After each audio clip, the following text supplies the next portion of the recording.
अस्सलाम वालेकुम रहमतुल्लाहि व बरकातुहू। उम्मीद करता हूँ आप सब खैरियत से होंगे।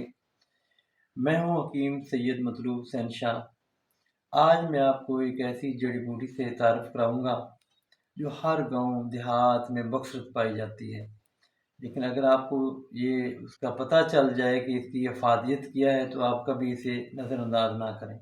तो दोस्तों, ये है वो जड़ी बूटी जिसे हम पंजाबी में पुटकंडा कहते हैं और हिंदी में इसे चरचरा या चरचट्टा भी कहते हैं। अंग्रेज़ी में इसे प्रिकली चीफ फ्लावर कहते हैं। दोस्तों, ये दो किस्म की होती है, एक सुर्ख और एक सफ़ेद। ज़्यादा सुर्ख हर जगह पाई जाती है। इसका मिजाज गर्म खुश्क है। इसके बहुत सारे फ़वाइद हैं। आज हम आपको इसके चंद फ़वाइद के बारे में बताते हैं। ये दाफ़े ज़हर बिच्छू भी है, कासरे रिया है, मैदा के लिए बड़ी मुफीद है, पेशाब आवर भी है, सोज़श में बड़ी फ़ायदेमंद है, बलगम को ख़त्म करती है और पतली करके निकाल देती है और खून को साफ़ करती है। अब हम तफसील से आपको इसके बारे में बताते हैं।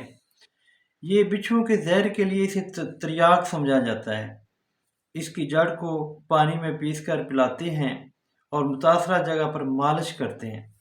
इसकी जड़, पत्तों और शाखों को जोश देकर या पीस कर छान कर दर्द पेट, मैदा की दर्द, इस्तिस्का और फोड़े फिंसियों के अजाला के लिए पिलाते हैं। अगर बवासीर में खून ना रोक रहा हो तो इसके पत्ते 6 माशा को चंद अदद मर्च स्याह दाने ले के हमरा पीस छान कर पिलाने से इंशाअल्लाह ताला वो आपकी तकलीफ़ दूर हो जाएगी, इंशाअल्लाह खून रुक जाएगा।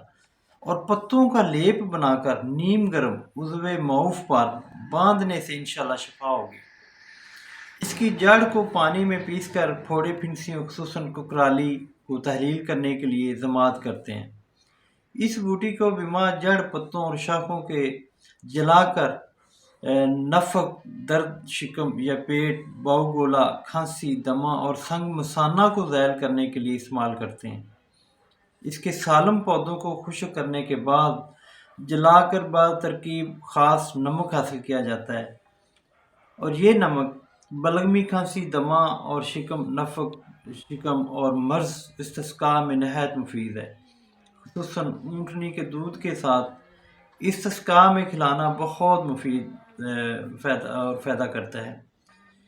दोस्तों, अब मैं आपको इसका एक बहुत बड़ा फ़ायदा बताने जा रहा हूँ जो इंशाअल्लाह एमरजेंसी में भी आपको बहुत फ़ायदा देगा। गर्मियों हो या सर्दियाँ, नौज़ायदा बच्चे, जवान या बूढ़े मरीज़ हों, इनके लिए आब हयात से कम नहीं। सीने की जकड़न हो, खांसी खुश्क हो, बलगमी हो, सांस लेना मुश्किल हो रहा हो तो बिल्कुल परेशान ना हो। इसकी टहनियों, पत्तों को हस्बे ज़रूरत लेकर 1 गिलास पानी में पकाएं। इसमें गुड़ या शक्कर या शहद डाल सकते हो। शहद भी बड़ी मुफीद है। इसमें शुगर के मरीज़ इसमें मीठा ना डालें। जब आधा गिलास कहवा रह जाए तो उतार कर नीम गर्म पी लें। चंद दिन सुबह शाम इस्तेमाल करने से आपकी छाती इंशाअल्लाह ताला ठीक हो जाएगी। छोटे नौज़ायदा बच्चों को 1-1 चम्मच दिन में 5 से 6 बार पिलाते रहें। बड़ों के लिए सुबह शाम 1-1 कप काफ़ी है। उम्मीद करता हूँ कि अब मैं आपको जो नुस्खा बताने जा रहा हूँ, जो ये सबसे ज़्यादा फ़ायदेमंद है, आपको शायद इल्म में ना हो, हुक्मात राह जानते हैं। इसके जो बीज होते हैं ना, तुख़्म चरचट्टा या तुख़्म पुटकंडा, बराबर वज़न, मतलब फ़र्ज़ करें 1 तोला वो और 1 तोला उसमें मिश्री डाल लें। शुगर के मरीज़ बेशक ना डालें। इसका सफ़ू बना लें।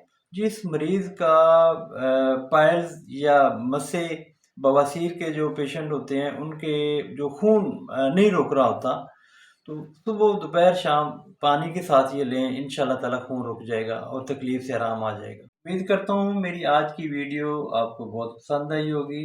अगर आप हमारे अल सैयद शिफा खाना से किसी भी तरह की दवाई हासिल करना चाहते हैं या कोई मशवरा करना चाहते हैं तो स्क्रीन पर दिए गए नंबर्स पर रब्ता करें। आपका खैर अंदेश, हकीम सैयद मतलूब हुसैन शाह।